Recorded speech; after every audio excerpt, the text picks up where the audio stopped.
नमस्कार दोस्तों, मैं अंकुर उपाध्याय स्वागत करता हूं आप सभी का आपके अपने YouTube channel share market analysis में। सबसे पहले तो आप सभी को मेरी तरफ से नई साल की हार्दिक शुभकामनाएं और इस साल आपकी पोर्टफोलियो हरे निशान में हो, आपकी स्टॉक का चयन बहुत अच्छा हो और मार्केट की उठापटक में आप डरो ना, बस इतना ही कहना चाहूँगा। बाकी सब तो मार्केट में चलता ही रहता है। एक चीज़ समझ लो शेयर मार्केट में कि आज अगर गिरावट है तो वो मौका है, क्योंकि कल तेजी आनी ही आनी है। जो सेलिंग है वो टेम्पररी है, जो तेजी है वो परमानेंट है, बस इतना समझ लो। यहाँ पे मैं आप सभी के साथ बात करूंगा मेटल स्टॉक्स के बारे में, क्योंकि यहाँ इनके कमोडिटी के प्राइसेस में कंटिन्यू जो तेजी चल रही है, जब से चाइना ने कहा है कि भाई कोविड से रिलीफ है और 8 जनवरी से वो इस कोविड से रिलेटेड थोड़े रिस्ट्रिक्शंस भी कम करने वाले हैं, कोविड को डाउनग्रेड करने वाले हैं कैटेगरी बी में। और इसी खबर के चलते कहीं ना कहीं पूरे मेटल स्टॉक्स में आप सभी ने थर्सडे के सेशन में एक शानदार तेजी भी देखी थी। कल के सेशन में मैंने आपके साथ लेट नाइट एक रिपोर्ट शेयर करी थी आईसीआईसीआई सिक्योरिटीज के द्वारा, जहां पे वो मेटल स्टॉक्स को लेकर काफी बुलिश होते हुए दिख रहे थे। उनका भी क्लियरली यही मानना है। इनफैक्ट कल एक खबर और आई थी कि बीजिंग में पूरी तरीके से रिस्ट्रिक्शंस हट चुकी हैं। अब वहां के लोग बिल्कुल फ्री हैं कुछ भी ट्रैवल करने के लिए, घूमने के लिए, या व्यापारी लोग जो भी है, तो सब कुछ क्लियरली बिल्कुल फ्री होता हुआ दिख रहा है। हालांकि कितना हम इस खबर पे भरोसा करें कितना ना करें वो बात अलग है, लेकिन जो आई है वो मैंने आपके साथ शेयर करी। अब यहाँ पे कमोडिटी के प्राइसेस की बात करें तो आपको पता है मेटल स्टॉक से कमोडिटी लिंक्ड स्टॉक है, और जो भी कमोडिटी लिंक्ड स्टॉक होते हैं वो डायरेक्ट अपने कमोडिटी के प्राइसेस के अकॉर्डिंग ट्रेड करते हैं। कल मैंने आपको बताया कि एचआरसी स्टील के दाम कंटिन्यू बढ़ते हुए दिख रहे हैं, और इसी के चलते कुछ स्टॉक्स ऐसे हैं जो अपने प्राइसेस में भी हाइक ले सकते हैं जनवरी में। ये आईसीआईसीआई सिक्योरिटीज की रिपोर्ट में क्लियरली मेंशन था। उन्होंने कुछ स्टॉक्स भी पिक करे, पहले तो मैं वो बता दूं आपको। उन्होंने जेएसपीएल को पिक करा है, उन्होंने श्याम मेटालिक्स को पिक करा है, उन्होंने एपीएल अपोलो को पिक करा है। उनका मानना है कि ये कंपनीज भी जनवरी 2023 यानी कि अब से लेकर इस महीने के अंदर कहीं ना कहीं रेट हाइक ले सकते हैं, क्योंकि वहां पे एक कंपनी ने एचआरसी स्टील ने रेट हाइक लिया है, और उस रेट हाइक के बावजूद कोई भी डिमांड पे दिक्कत नहीं पड़ी है। चाइना बिगेस्ट कंज्यूमर है मेटल्स का, आपको पता ही होगा, और कहीं ना कहीं सप्लायर भी है। तो दोनों तरीके से ही देखा जाए तो ये मेटल और पूरे सेक्टर के लिए काफी अच्छी खबर है, अगर चाइना में सब कुछ ठीक होता हुआ दिखता है तो। अब आता हूं मैं पर्टिकुलरली उन स्टॉक्स पे बात करते हैं जिनमें आप लोगों का सबसे ज्यादा हैवी पार्टिसिपेशन और इंटरेस्ट रहता है, like Tata steel, Hindalco, Vedanta, national aluminium, SAIL. तो इन्हीं स्टॉक्स के बारे में बात करते हैं। तो चलिए दोस्तों वीडियो को आगे बढ़ाता हूं, लेकिन उससे पहले आप सभी से एक छोटी सी रिक्वेस्ट है यार, जो लोग चैनल पे पहली बार आए हैं वो प्लीज इसको सब्सक्राइब कर लीजिए, नोटिफिकेशन बेल आइकन दबा दीजिए, ताकि मार्केट से रिलेटेड हर खबर आप तक पहुंचे सबसे पहले मैं आपको ये बता दूं, कल कमोडिटी के प्राइसेस में आयरन और एचआरसी स्टील कंटिन्यू दोबारा से बढ़ते हुए दिखे हैं, तो ये कहीं ना कहीं इन स्टॉक्स के लिए पॉजिटिव दिख रहा है।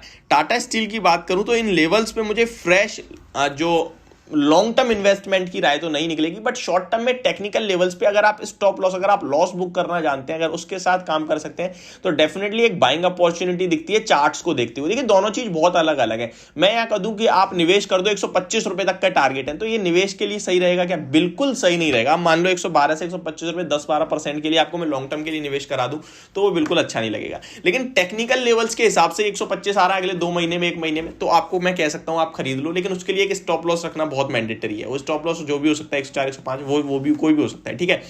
कि नीचे निकले तो ठीक है यार, मैंने ट्रेड करा था, मैं लॉस बुक करता हूं, सिंपल। यार लोगों को यही नहीं पता चलता कि मैं ट्रेड कर रहा हूं या मैं निवेश कर रहा हूं। बहुत अलग अलग कैटेगरी है। जब आप निवेश करते हो आपका स्टॉप लॉस नहीं होना चाहिए मेरे हिसाब से, वहां पे क्वालिटी होनी चाहिए और बॉटम में गिरावट में खरीदने का मौका होना चाहिए।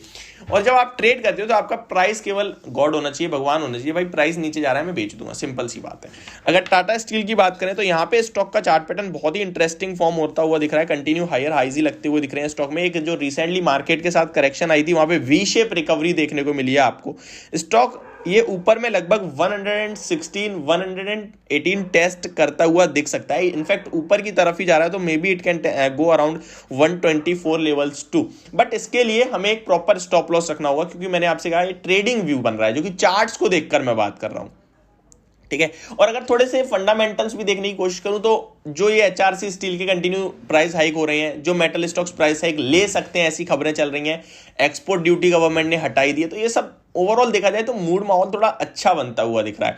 तो ये चीज स्टॉक को शायद ऊपर में ड्रैग कर दे और स्टॉक में आपके पास स्टॉप लॉस जो होगा वो 105 रुपीज का होगा। यहाँ पे आपके पास दो ऑप्शन है, या तो गिरे तो खरीदे, आपका स्टॉप लॉस छोटा हो जाएगा, यहाँ से काफी बड़ा स्टॉप लॉस है 7-8 रुपए का, मुझे पता है बड़ा होता है। अगर नीचे आए तो आप लेने के मौके ढूंढे, अदरवाइज आपके ऊपर डिपेंड करता है, आपकी रिस्क और आपकी कैपिटाइट पर डिपेंड करता है। नेक्स्ट स्टॉक के बारे में बात करते हैं हिंडाल्को। हिंडाल्को में भी सेम सिचुएशन बनती हुई दिख रही है, ये स्टॉक थोड़ा ज्यादा पॉजिटिव और ज्यादा अच्छा दिख रहा है।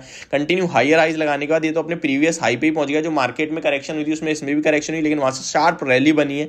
इस स्टॉक को मैंने पिक भी करा था और ये कहीं ना कहीं मुझे पूरे मेटल काउंटर्स में सबसे अच्छा दिखता है। बट अभी स्टील स्टॉक्स पे फोकस करना है क्योंकि चाइना से रिलेट करते हैं डायरेक्ट। इस स्टॉक की बात करें तो यहाँ भी आपके लिए 483 के जो रिसेंट हाइज लगे थे वो ब्रेक करके ऊपर स्टॉक 520 रुपीज तक जा सकता है। इसके लिए आपको अगर स्टॉप लॉस रखना है तो वो आपका 460 रुपीज के समथिंग का होगा। नेक्स्ट वेदांता के बारे में बात करें तो वेदांता में अभी ब्रेकआउट की वेट कर रहा हूं मैं, ब्रेकआउट अभी हुआ नहीं है। अगर आप प्रेम्प्ट करना चाहते हैं कि भाई ब्रेकआउट होगा तो वो लेवल है 325 रुपीज का, उसके ऊपर निकलेगा तो स्टॉक में बड़ी तेजी आ सकती है 360 रुपए तक की। और स्टॉक जिस हिसाब से चल रहा है लगता है ब्रेक करना चाहिए, बट काफी समय से रेंज बाउंड है, तो मैं इसमें थोड़ा वेट एंड वॉच करने की राय दूंगा आपको। नेक्स्ट स्टॉक है नेशनल एल्यूमिनियम।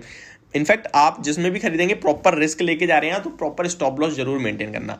नेशनल एल्यूमिनियम के बारे में बात करें तो यहाँ पे स्टॉक के देख लेते हैं कैसा 80 रुपीज पे क्लोजिंग देता हुआ दिख रहा है। ये तो प्रीवियस हाई को ब्रेक कर चुका है और दोनों हिंडाल्को और नेशनल एल्यूमिनियम के काउंटर है। तो जैसा कि हिंडाल्को अभी ब्रेक करने वाला है, कर चुका है, दैट मीन्स वो भी कहीं ना कहीं कर देगा। तो 483 तो उसमें क्लियरली दिखता है, ठीक है। हिंडाल्को की बात करें तो जैसे ये अपना प्रीवियस हाई निकालेगा तो 83 रुपीज तक के तो direct and one sided level दिखते हैं और 83 निकालने का स्टॉक में बड़ी तेजी बनेगी जो कि स्टॉक को सीधे 90 रुपीज तक लेके जा सकती है। तो ये कुछ स्टॉक्स थे जिनके ऊपर मैंने बात करी। होप आपको वीडियो समझ पसंद दोनों आई होगी। Thank you so much for watching this video. Have a great day.